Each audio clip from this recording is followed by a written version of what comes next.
What's going on? It's Chris Camilio coming back at you with another episode of This Week in PT School I Learned. Took some time off from making these videos. Finished up the semester. The last few weeks of the semester was very test heavy, so wound up not doing these videos. A lot to cover today. Last 5 weeks or so. Let's dig right in.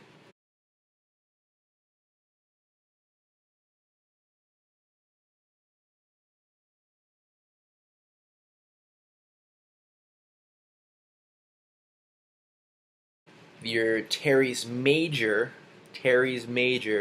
performs a little bit more extension, and your latissimus dorsi performs a little bit more adduction.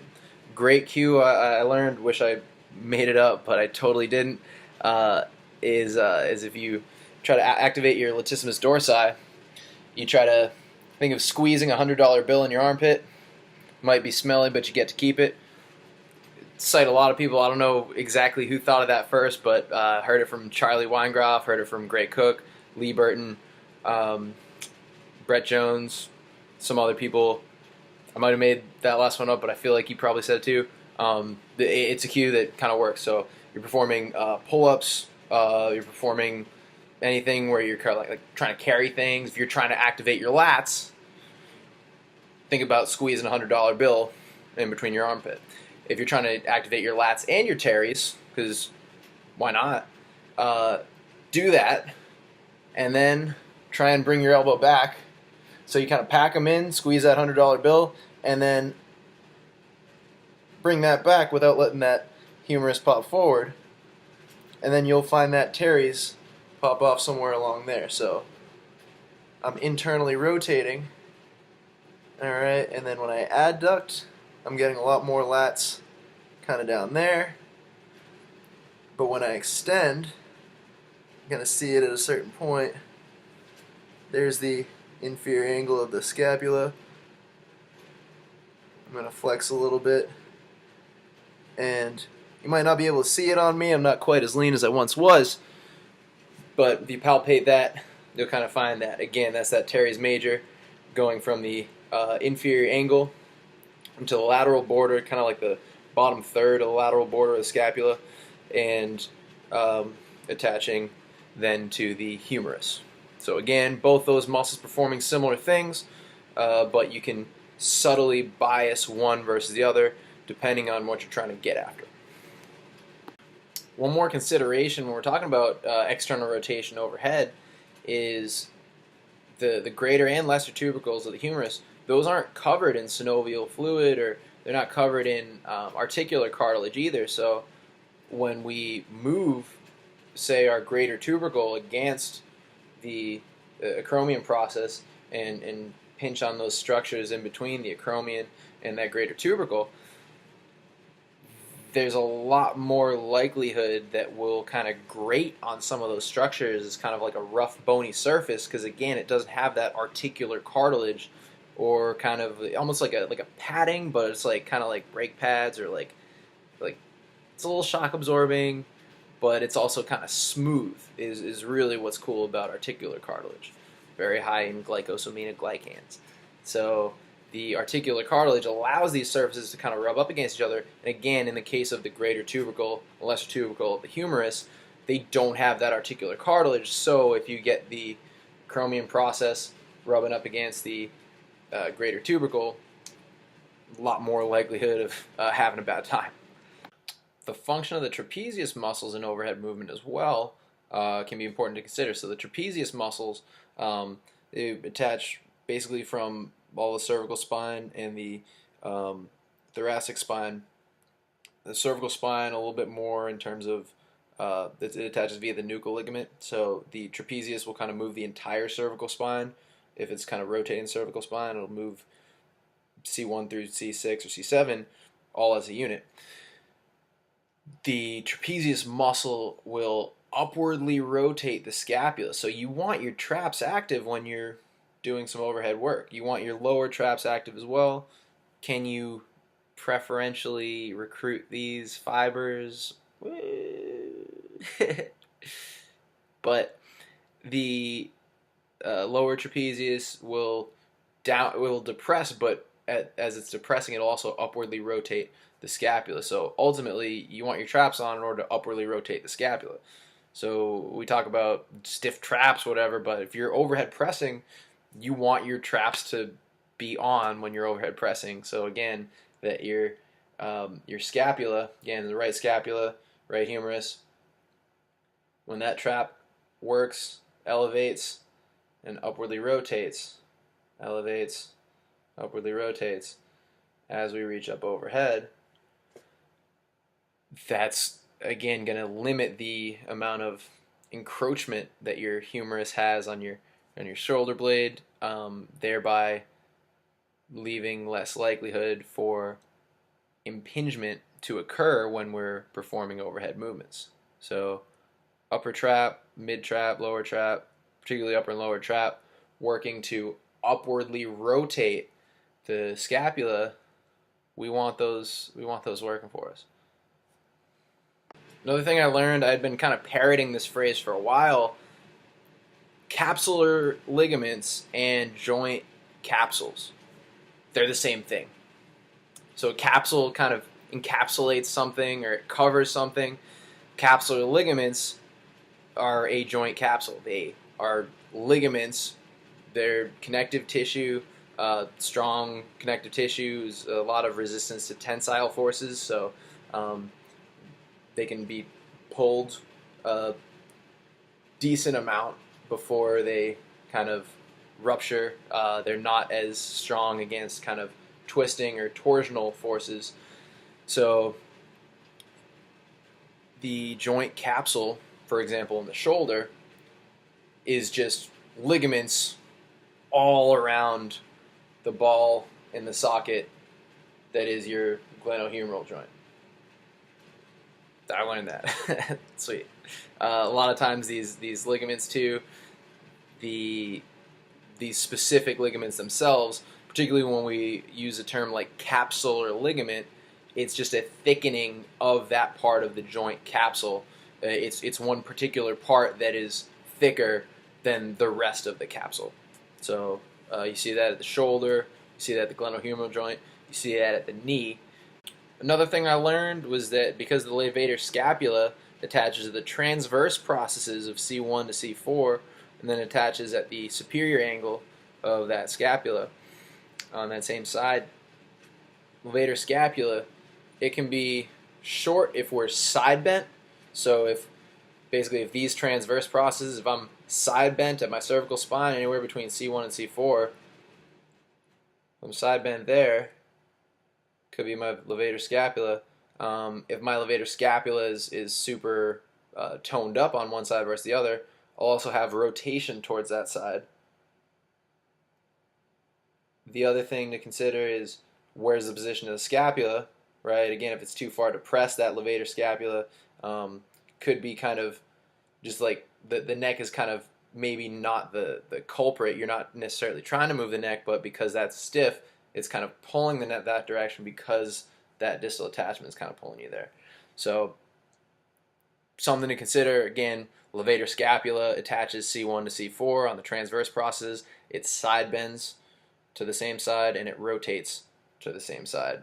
And levator scapular stiffness could affect movement of the upper cervical spine. The omohyoid could be something that is particularly long. So again, it goes from the hyoid here to that's around that suprascapular notch down here, superior border of the scapula. And the omohyoid, if we are in a forward head posture, yeah, we have our cervical flexors that are elongated, very likely, but the omohyoid could be elongated as well. So that could affect swallowing. It could cause slight irritation. It could do a number of things, and it could be affected by shoulder position, and it could be affected by head position as well. So sometimes cleaning up a forward head could allow that omohyoid muscle to work better. And again, it could affect a lot of different things because those hyoids, every time we swallow, every time we kind of move our neck, a lot of those muscles in there, they have to help facilitate that movement. They either got to be a part of the solution or be a part of the problem. So, omohyoid. If you're forward head, omohyoid could be tight. So another thing that's interesting is the diaphragm is obviously it's the main muscle of inspiration. Diaphragm is like a dome-shaped muscle that when you exhale, it like kind of goes up and domes. When you inhale, it allows for your thorax to expand, and then your lungs essentially filled with air because that space that is your thorax has expanded, so the concentration of air outside is then higher than the concentration of air in your thorax, and so it goes from that area of high concentration to the area of low concentration once that diaphragm muscle is contracted and the thorax has further expanded. There are a lot of other accessory muscles of inspiration we talk about another time. The diaphragm is particularly interesting because things that pass through the diaphragm, there are three main ones. We have our esophagus, we have our inferior vena cava, and we have our abdominal aorta. Esophagus, that's like the food tube, all right? So kind of our gastrointestinal tract has to pass by the diaphragm. So if the diaphragm is hyper stiff, or if we're constantly at a in a flattened diaphragm position, or if we're constantly in an inhaled state or breathing rapidly, that can absolutely affect our digestion. Similarly, our inferior vena cava, that's like the big blood vessel, that's our giant vein that leads back up to the heart and brings deoxygenated blood and other kind of blood back up to the heart, so that the heart can fill that blood with oxygen, send it back out. So if our diaphragm is constantly too contracted, and then that can affect the flow of venous fluid or venous blood back up to the heart. Can affect venous return, can affect cardiac output. Similarly, the diaphragm also has a little opening for the abdominal aorta to pass through. The abdominal aorta basically carries all the oxygenated blood back from the heart and then down to the lower extremities. So essentially, if our diaphragm is too stiff, or if there's anything up with it, that could potentially affect how blood returns from our lower extremities. It can affect how blood is sent to our lower extremities, and it can affect process of digestion. I can only assume. So specifics, not really clear on that yet, but those muscles pass through there, so it would only make sense that if our diaphragm is constantly contracted, and we don't get really good excursions of our diaphragm, essentially if we're always in a really chronically stressed breathing pattern, or if we have other issues that can affect diaphragm function, again, it can affect how we digest food, and how blood flows to our lower extremities. I also learned that both ends of the clavicle are fibrous. So there's a syndesmosis is what you can also call it, such as fibrous joint. So there really isn't a whole lot of movement there. Same thing with the attachment of the sternum and the first rib. First rib is a fibrous joint. The rest of our ribs are synovial joints. Synovial joints have a lot more movement, and essentially all this is to say that our first rib and our clavicle don't really move much, and when they do, it's probably because we've found a way of creating a lot of movement there, and there are likely some musculoskeletal considerations. Likely some muscles are too stiff, maybe some muscles are too long and weak, and all those other iterations therein. While we're talking about blood, ischemic changes are probably what's causing people to squirm. So when you're in a classroom full of say, physical therapy students, and people are starting to fidget a little bit. It's probably because blood's pooling to one place where it's a very low met, if you will, activity, and because of that, we're not necessarily getting the appropriate blood flow to the right places. So you're probably shaking around a little bit to facilitate blood flow. So get up and move around. Like, that's good for us. Like, we're meant to move around. We're made to move around. So do it while you can. I also learned that the external oblique and the internal oblique have complementary functions. So the external oblique on one side, external oblique, it originates at the external surfaces of ribs 5 through 12, or the lower 8 ribs, and the external oblique then goes down to the anterior superior iliac spine, the iliac crest on the outside, then travels down to the pubic crest and the pubic tubercle, and also attaches to the linea alba and the abdominal fascia. So the external oblique runs this direction. This is my right external oblique, this is my left. External oblique runs that direction, and so when the external oblique muscle is active, it will side bend, but also rotate away. Side bend, rotate away. The external oblique on one side works with the internal oblique on the opposite side.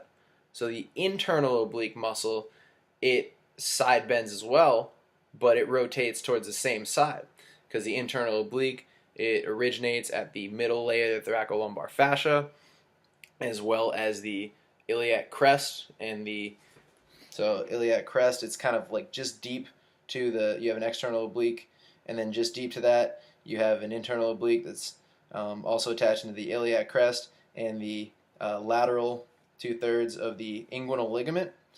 And then your internal oblique also attaches to the pubic bone and the linea alba and the abdominal fascia and the undersides of ribs 10 through 12.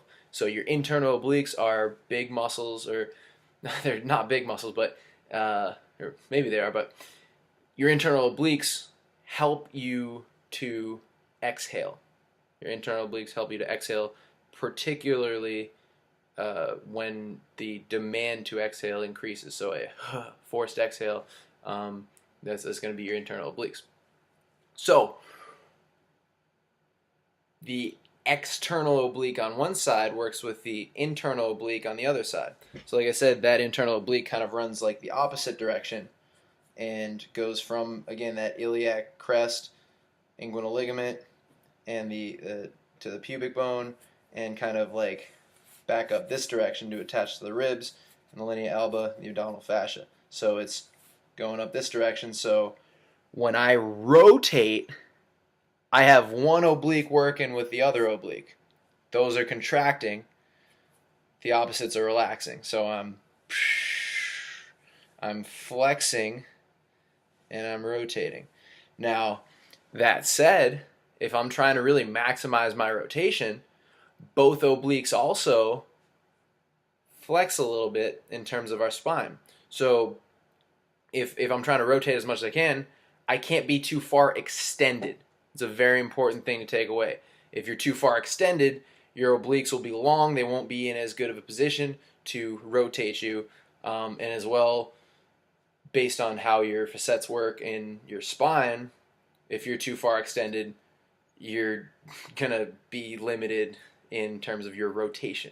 So external oblique, internal oblique, flexion, rotation away, external oblique, flexion, rotation towards, internal oblique. One internal oblique, one external oblique works with the opposite internal oblique. They work together to best facilitate rotation.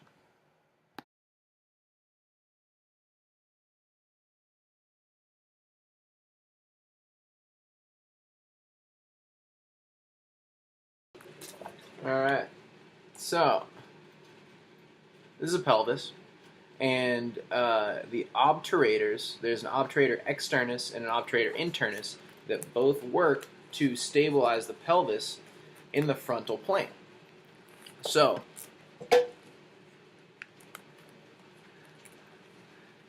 this is a posterior pelvis. This would be the right side, and so you're looking at a posterior view. It's a little flipped, but posterior, right leg, right femur, and so the obturator externus is on the anterior side, whereas on the posterior side is the obturator internus. And so I got a picture that I'm putting up there, and the obturator externus does a little bit of flexion, just a little bit of flexion, whereas the obturator internus does a little bit more extension, and it kind of uses the lesser sciatic foramen or the kind of lesser sciatic notch if you don't have a ligament running through there, but it uses that as kind of like a pulley, and it goes around there and it performs a little bit more hip extension. Both of them don't move a whole lot. Again, they're more kind of stabilizers. Both of these muscles, when contracting, perform external rotation. But so they both stabilize the hip in the frontal plane, particularly in external rotation. So the obturator externus is more of an adductor, particularly because it attaches a little bit lower, whereas the obturator internus is more of an abductor. So they're on either side of the obturator foramen, which again is that little kind of like hole in the bottom of the sits bones, or right in the middle of the sits bones rather. The function of the obturator muscles are to stabilize the pelvis on the femur. So they are externally rotating the femur, or internally rotating the pelvis on the femur. So my obturator externus, that again is more of an adductor. So my obturator externus is going to get a little bit more slack, or if it's contracting actively, it's going to be shorter when I adduct, or when I move my pelvis over my femur, whereas the obturator internus is going to be a little bit more stiff, or a little bit more slacked, depending on whether it's active or not, if I'm abducted. Alright, so what I just kind of did there was kind of a pelvis moving on femur action. A lot of times we'll think of abduction as abduction, femur moving on pelvis, moving away from the midline. Abduction, like an alien abduction, moving away from the midline, whereas adduction is when that femur is moving towards the midline. So this is adduction. I'm adding to the midline. So again, obturator externus is an adductor. Obturator internus is an abductor. So these muscles help stabilize in the frontal plane, and they both also externally rotate. So, and they have opposing actions. Again, the externus is a little bit of a flexor, internus is a little bit of an extender. But long story short, they're stabilizing in the frontal plane, particularly in external rotation. A high ankle sprain is when you have your distal tibia moving on your distal fibula. So that's another fibrous joint. It's not synovial. It's not supposed to move a whole lot. And so high ankle sprain is when you basically have the two bones in your lower leg. Two bones in your lower leg. You got your fibula on that lateral part here. You got your tibia on that medial part here. And you don't want them to move. You want them just kind of like basically stuck there. And so if that If that lateral bone's moving, that's not so good. Distal fibers of the vastus medialis extend a little bit further than the distal fibers of the vastus lateralis. So we're trying to do basically everything we can to optimize the pull for our vastus medialis. And even with that, there's still a lot of forces that tend to cause our patella to deviate more laterally. Let's see. Lymph flow requires skeletal muscle pump. So basically, we don't have that same amount of force causing our lymphatic system to send lymph to certain areas. It may work largely on a kind of concentration gradient type of thing, but we really rely on the skeletal muscle pump to bring lymph from one area to another. What I mean by that is we need to contract one muscle in order to, or we need to kind of like make less space, kind of relating back to breathing. When we have less volume in a container, that will increase the concentration. When things move, they move from an area of high concentration to low concentration. That's entropy, baby. And by contracting muscles, we're creating less space for that lymphatic fluid to exist, and therefore it's going to go to that area of lower concentration. So we rely heavily on our skeletal muscle pump to facilitate lymphatic flow. Therefore, I feel like a very underestimated element of recovery, particularly recovery from illness, is movement. Move your muscles and help facilitate that lymphatic flow, because our blood vessels themselves can only do so much. Let's see. So the second toe is analogous to the middle finger in that that's how we measure our midline. So the reason for that is our second toe has two dorsal interossei. Remember, DABS, dorsal interossei, abduct, dorsal interossei, abduct. As you can see, my first ray is pretty depressed.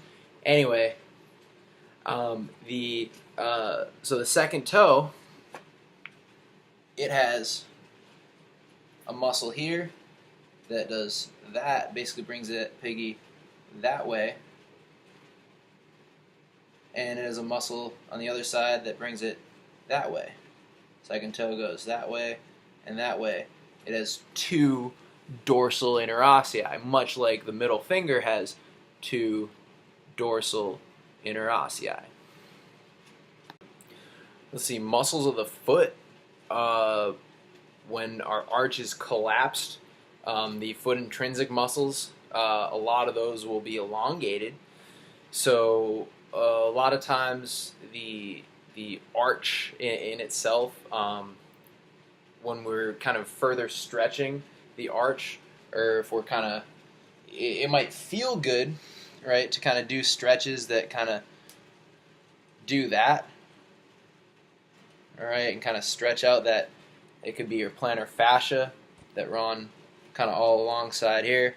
It could be your long plantar ligaments, your short plantar ligaments. It could be your spring ligament. There are a lot of ligaments on that other side of the foot that basically, if they're in the right spot, they're not too long. But if we have a collapsed arch, most, if not all, of those ligaments could be overstretched. So if we try to stretch them more when it hurts, we could be contributing to that problem.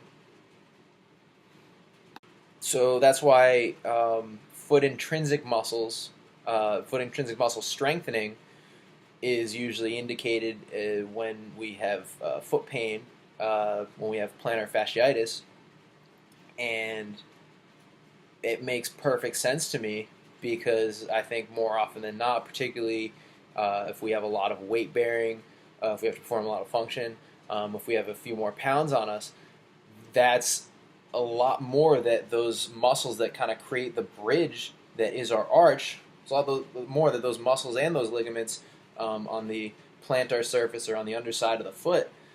That's a lot more that those muscles and ligaments have to put up with, and so that will kind of cause that to collapse. And you'll see that also with kind of excessive pronation, when we tend to kind of fall the inside of the foot. So again, long story short, exercises that help pick up that arch without clawing, exercises that help pick up that arch, make a whole lot of sense in terms of alleviating, not maybe immediately, but it shouldn't feel like it's like painful. But over time, you start to strengthen that arch a little bit more. You start to bring the muscles and ligaments out of an over lengthened position, and maybe you only just bring better blood flow to that area in performing some of those foot intrinsic movements. And I would think that would have a tremendous benefit to people who have pain on the bottom of the foot. I should add the caveat that should be a tremendous benefit to people that have pain on the bottom of the foot that is of a musculoskeletal nature. So barring some type of differential diagnosis or barring some other type of issue, right? Like, it's not, if you got stabbed in the foot, doing foot intrinsic muscle strengthening isn't probably going to help right away. There are probably bigger problems to fry there.